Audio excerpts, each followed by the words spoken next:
Envase Technologies creates a suite of solutions that makes it easier to run your trucking business. For drivers and carriers, our solutions put control back in your hands with a TMS, capacity and storage marketplace, and rate management system. Optimize your operations with less administrative headaches and increase the value of your time spent on and off the clock. Envase Technologies, driving progress, delivering innovation. For more information, visit envasetechnologies.com. That's ENVASE Technologies.com.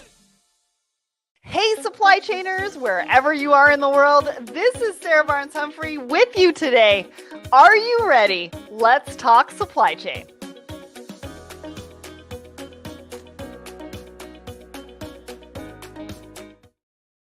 Good morning, everyone, and happy Tuesday. Welcome to Thoughts and Coffee. My name is Sarah Barnes-Humphrey. I am the founder and host of Let's Talk Supply Chain. I had to think about that one for a minute. Blended Podcast and the founder of the Blended Pledge. And I'm here in Vegas for Manifest. Now, day one is already in the books, and we're going into day two, which is all about interviews for me today. I'm going to be on stage for a panel discussion, and I just can't wait to see everybody. But first, let's hear from our show sponsor. So are you ready to find your tribe? If you're struggling to find a supply chain community of like-minded professionals where you can level up, network, learn about best practices from experts in supply chain, professional development, and marketing, look no further. We created the Secret Society of Supply Chain to provide a safe space, a community for everyone in supply chain. We offer unique opportunities for everyone to connect and grow in our three distinct value-packed community: the supply chainers, women in supply chain, and the creative room. From the learn at your own pace, content-rich approach of the supply chainers to the empowering community-focused space of women in supply chain and the marketing mastermind of the creative room, we mean it when we say there's truly a place for everyone. So head over to secretsocietyofsupplychain.com to explore which community is right for you. All right, let's talk about what is happening at Let's Talk Supply Chain. So this week on the show, we have Karmit all the way from Israel for our Woman in Supply Chain series. And she talks all about her journey in corporate.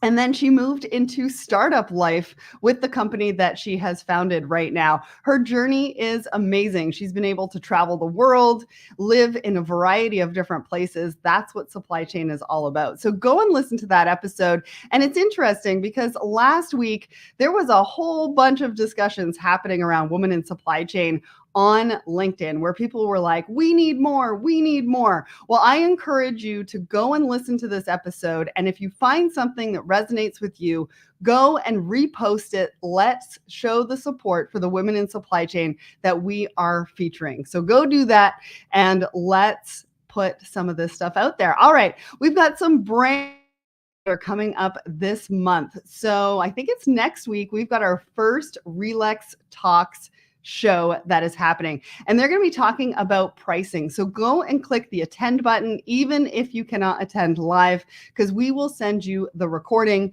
We've also got Supply Chain Unfiltered with Christine Barnhart of Newlogy, and that one launches the week after as well. So I cannot wait because this is a great lineup.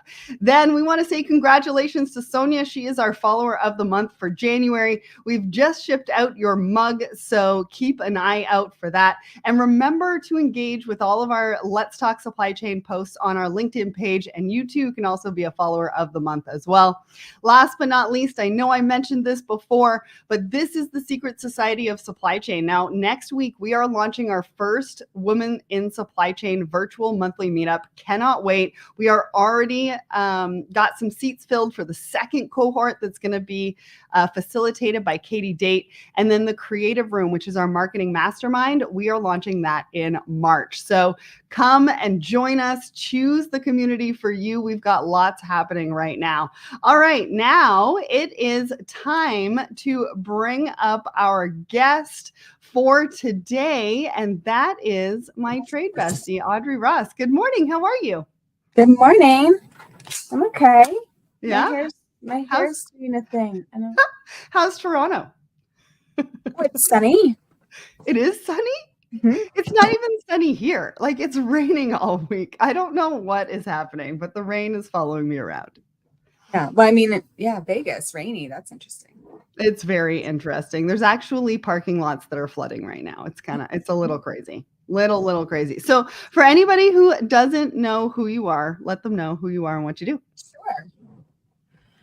All right. So I am Audrey Ross. I am an import and export compliance manager here in Toronto. My position is at award-winning business-to-business private labeling company IBG Orchard, and we specialize in beauty tools, bath accessories, and cosmetics. So that keeps me busy. Amazing. Now I want to give a shout out to Prithvi. I know you said to share the link. They should be in the comments. Because you're on LinkedIn, the links come a little bit later. So just watch out for those, but we definitely have those links coming for you. All right, let's talk about the poll of the week. So the question that we asked everybody, what's the best career decision you've ever made? So we had 400 votes for this one. 35% of you said switching industries. Now, I don't know if that means you're switching out of supply chain or into supply chain, but 35% of you said that one. 29% of you said seeking further education. 28% of you said accepting a leadership role. And only 7% of you said starting my own business. I love that. It's a very small percentage because everybody's like, I don't know. What did you think when you saw this, Audrey? Yeah, I mean, I think it's such a good question. For me, I mean, I voted for seeking further education. I think that making that investment in sort of some outside expertise has been really valuable. And I think that resonated with quite a few people. And the comments were interesting too, like how people kind of had their stories about, what made them change, right? Like Bharath, it's like he kind of, people weren't sure how to react, right? And people sort of, he kind of had an experience where people kind of, not quite abandoned him, but kind of really, really left him alone with that decision. Mm-hmm. So, whereas I think, a lot of us have had maybe a more positive experience. Yeah, I mean, the tides changed, right? He went from a buyer into sort of like a vendor position, and things really changed, right? There's the speaking engagements kind of peter out and all sorts of things. So that was really interesting to hear. I chose, obviously, start my own business because even though there are days where I am like, what am I doing? I think it was still the best thing that I could have done. And so I'm going to stick with that one. All right. So thanks to everybody who weighed in on the question of the week. We do ask you a question every single Wednesday morning across our LinkedIn. So go and be part of the conversation because we've got some great conversations that happen with those. So Audrey, why don't you give us a market update? Now, you were on the show just a couple of weeks ago. And I know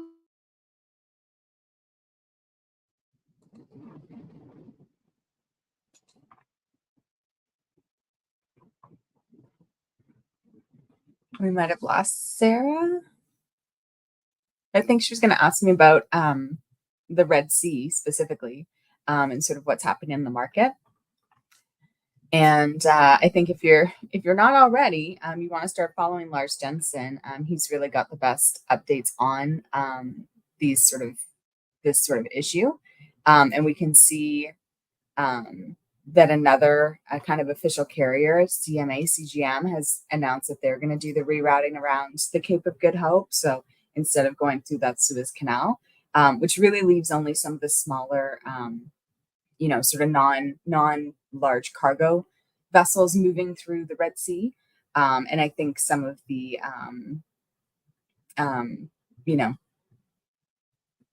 kind of niche markets, maybe that not all of us are involved in. So I ship consumer goods. And I mean, so far we're still getting kind of a similar expectation in that we're getting delay notices, so it's taking a longer transit time, and we're seeing slight increased costs on the container rates.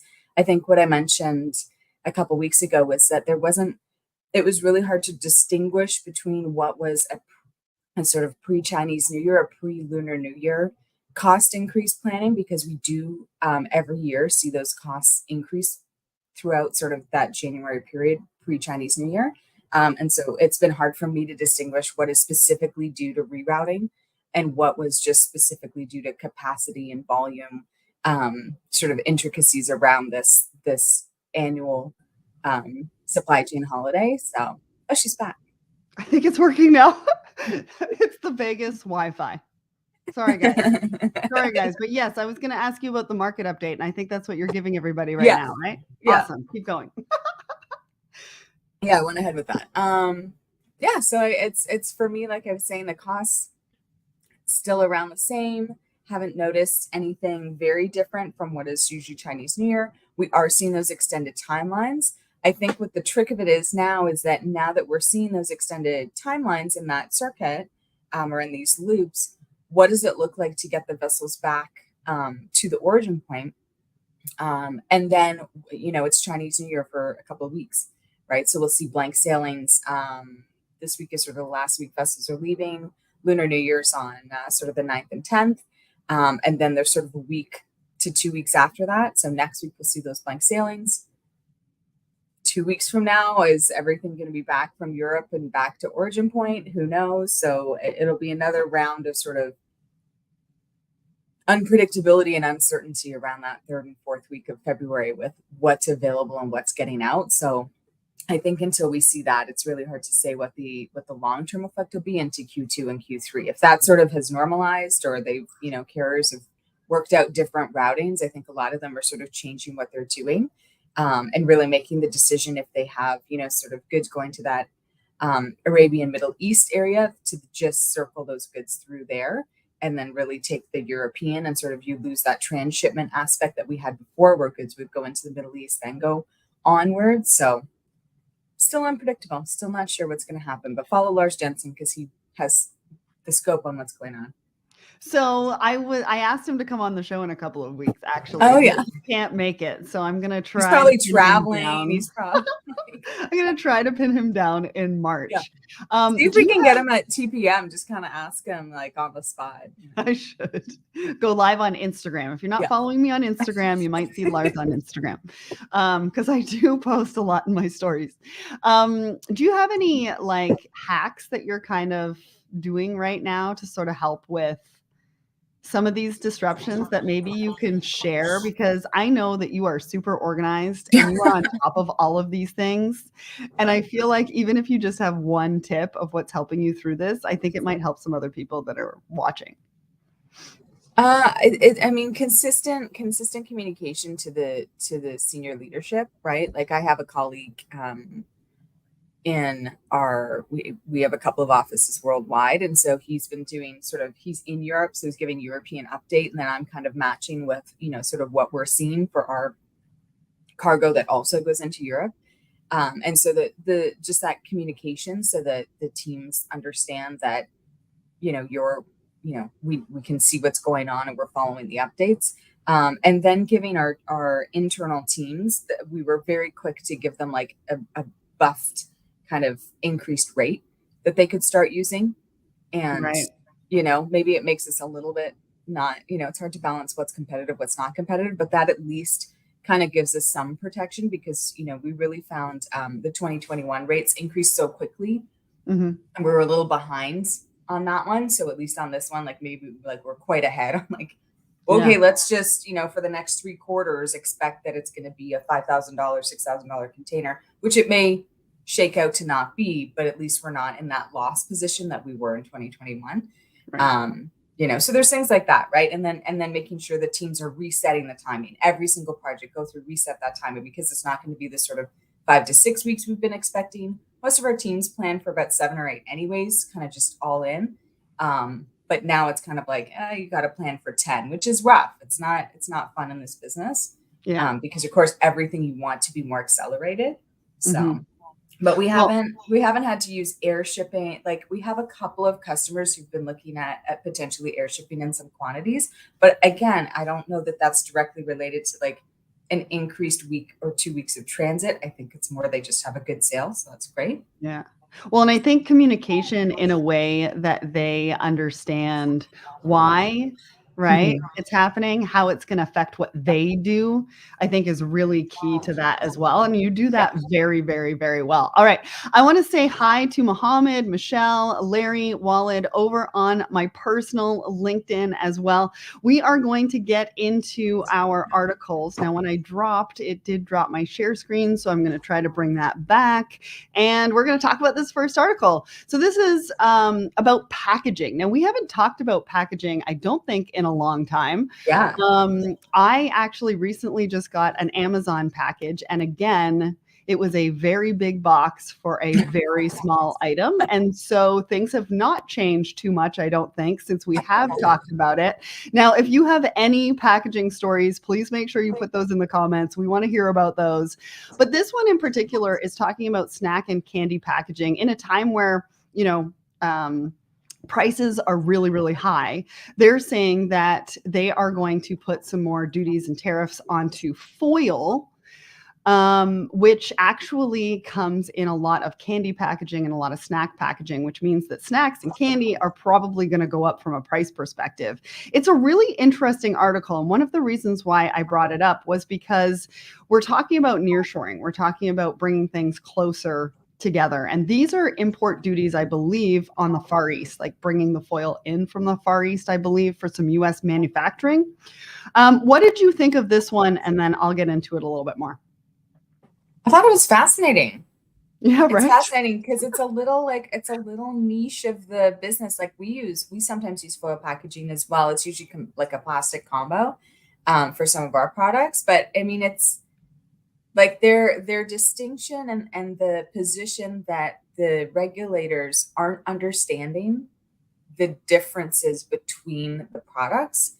So they're trying to raise these tariffs and they're sort of doing blanket, like we're blanket aluminum, right? And these guys are like, well, wait a second, like there's this kind of aluminum and this aluminum for this use and this aluminum that goes into these snack packages that fill the entire American market.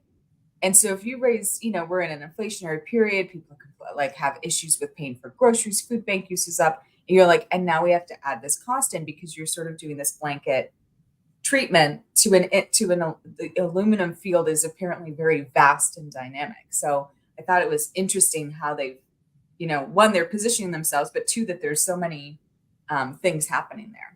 Well, and I also thought, for people maybe not in supply chain or maybe not in this part of supply chain, I thought it was interesting how this one layer of packaging can actually bring ripple effects, right? So it actually goes into the design of the packaging and then the sourcing of the materials. And so if you're going to change one thing, there are so many other things that is going to affect.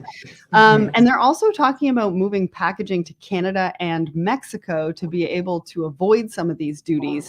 And it's interesting because I've been talking to a couple of news outlets here. And they're talking about reporting on nearshoring to South America as well. So this is a really big topic.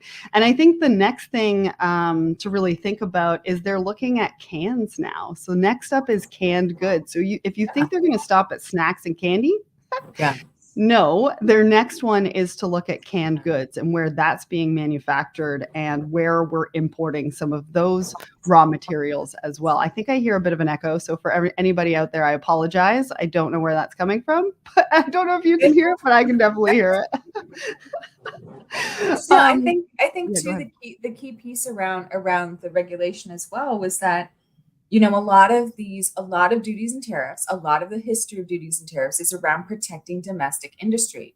And I think one of the main points that this association is making is that there is no domestic industry. You're not protecting a domestic industry because there is no domestic industry. And we run into this and when you look at sort of other duty categories as well.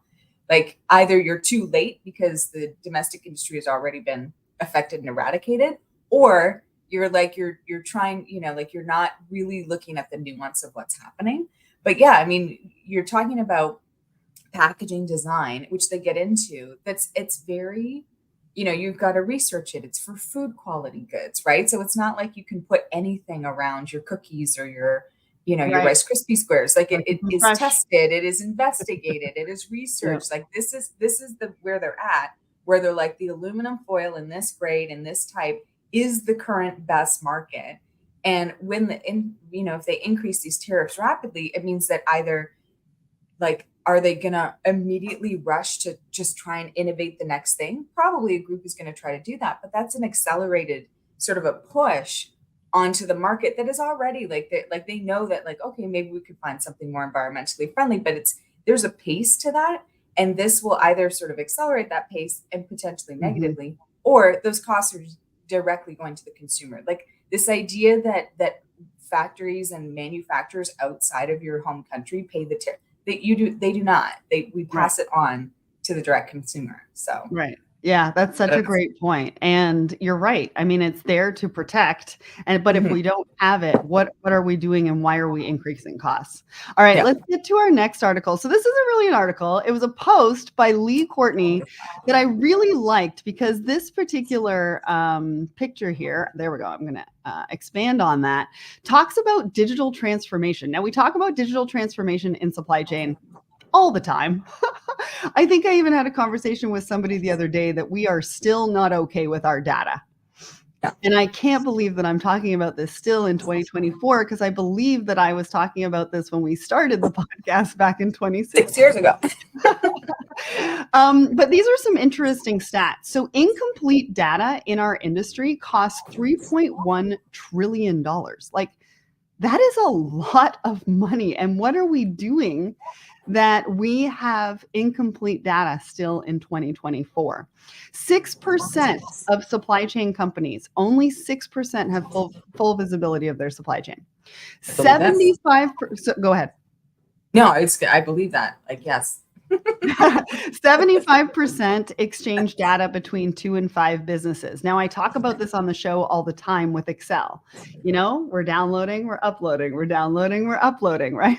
Because we've just got so many different business units that need different things, and we are missing data. That's where that $3.1 trillion comes from. $140 billion in invoice disputes. Now, I have a theory that I think this is probably from demurrage and detention, or at least a part of it is from demurrage and detention, because that was something that we disputed all the time when I was in logistics. And then 50% of B2B payments are still being made by check, which is crazy.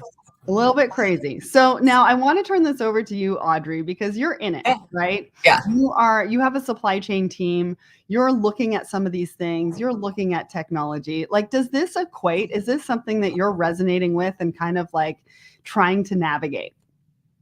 I mean, I'm so in it, Sarah, that this morning I was in an invoice dispute because like my packing list doesn't match my delivery note, doesn't match what the warehouse has received, and it's all manual, right? Like it's, you know, some of it might have been generated out of an ERP, but you know, so it's I feel the pain. And I think too, like we all want to have this like sort of glamorous solution, you know, and it's sort of the same thing I'm dealing with coming into 24. We want to have a glamorous, easy, like, oh, the robots will fix it. The robots can't fix it if we don't have standardization. The robots can't fix it if we're not having like the absolute basic foundations of like a good data practice, right? Which is being consistent with how you're entering the information. If we all use a different date format, right? Like we work a lot with Europe, we work a lot with Americans. You're like, it's a totally different date format. That right there, you're like, why haven't we gone to the universal, which is the year, the month, the day? Why haven't we agreed to this? That's what would solve like a lot of issues. But it's like, oh, we'll get like an AI to, you know, and you're like, that's probably not. And I think it's, you know, all of us want that sort of easy fix for humans, but when it comes down to it, it's going to be that boring, like, you know, I mean, someone like, you know, our friend Susan Walsh, who does the data cleanup. Like that's the kind of thing, like, I'm sure like she makes it seem very glamorous, but it's like, it's very, you know, specific, detailed, quantifiable, standardized, detailed, right? Like that's what you need to get to in order to be able to maximize like these exciting and sort of advantageous tools. But yeah, the industry, you know, no one wants to admit it, right? There's a boring, unglamorous piece to it that none of us want to do. I mean, you're saying supply chain isn't sexy? I mean, It's I've so been trying to say this for 6 years now. it is. There's the So firefighting adventure part, to be sure, but when you come to how can I make my life easier, or how can I have less time on invoice corrections and more time for glamorous containers falling off of a vessel, it's the boring nitpicky data point. So what do you think about these invoice disputes? Where do you think they're coming from? Where do you have the most? Because I mean, it's still there's a manual piece to it. So you could have typos. There's still again, a lot of lack of standardization. So when you look at, specifically in freight, you've got a bill of lading that says packages. An airway bill will say packages. Is that pallets or boxes? Because most of us think of packages as boxes, but they'll accept 8 pallets as packages. So then when you move that through, what's the packing list say? It says 8 pallets, but it also says 600 cartons. Then when you bill, you're billing 10,000 units. Right. You can see where some of the carry through just, starts to get off track, it's right? True. Yeah. And going back to your robot comment, I just want to let everybody know, I think next week I have Ashley Yentz on the show, and we're talking about robot wranglers. So you're definitely going to want to tune in for that one, because that one's a little bit funny. All right. So our last article, because we've got a couple of minutes on this. Now, you might be wondering, so this is about selling your lost luggage. So if you've ever lost luggage, I think 3% of bags are lost or misdirected. And if they're still there after 90 days, they do get sold. So this is a fascinating article about things that people have lost. It's a little bit crazy what people have lost. So go and read it. But a suit of armor, I think it was, and then a camera with NASA space shuttle photographs. I was thinking about you, Audrey, for that one. Yeah. I was like, if she found that one would be gold. But they store it in a 50,000 square foot warehouse. Yeah. And they put all the stuff out. Everybody comes in and people travel from all over the world. It's crazy. It's a really great article. But the reason why I bring this up is because when I saw this, it started making me think about when I was in logistics and how many times I made trips to the airline warehouse when we were allowed in there. I mean, we're not allowed in there anymore, to find lost cargo. And so I went down this rabbit hole of trying to figure out how much, because lost luggage is about 2.1 billion, but that costs the airline. But I was like, how much does it cost for lost cargo? And I cannot find it anywhere. So Larry, if you're out there, somebody out there, you can find this stat, send it to me, because I'm super interested, because cargo is lost from the airlines all the time, or it used to be, at least in my. Or they say it is. Right? So we're talking about lost luggage, but there's also this lost cargo component. And that also goes into the abyss of warehouses or gets misdirected or things like that. And I want to know what happens to that cargo. What did you think of this article? This article made me so mad. It's so aggravating. Okay, one, it's cool, the little entrepreneurial story, right? That, okay, mm-hmm. I get that. The guy, goes in the history of how this guy started this business and blah, blah, blah. Yeah. But if you're in Canada and you know anything about Air Canada, they've had a spell of losing the luggage. And I think the airline just sort of is oh, instead of just hiring a couple people to look through the luggage or let people come in and do the same thing, wander through and claim their baggage. No, they just is it's lost. We can't find it. We don't know where it is. We don't know where it is. We don't know where. Oh, now we've sold it.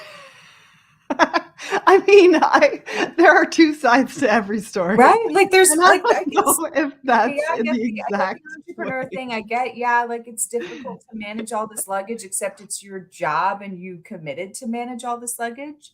Well, they do have an app now.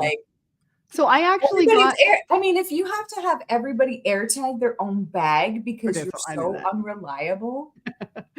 No, but so I did get notification on the way out to Vegas that my baggage had been loaded onto the plane.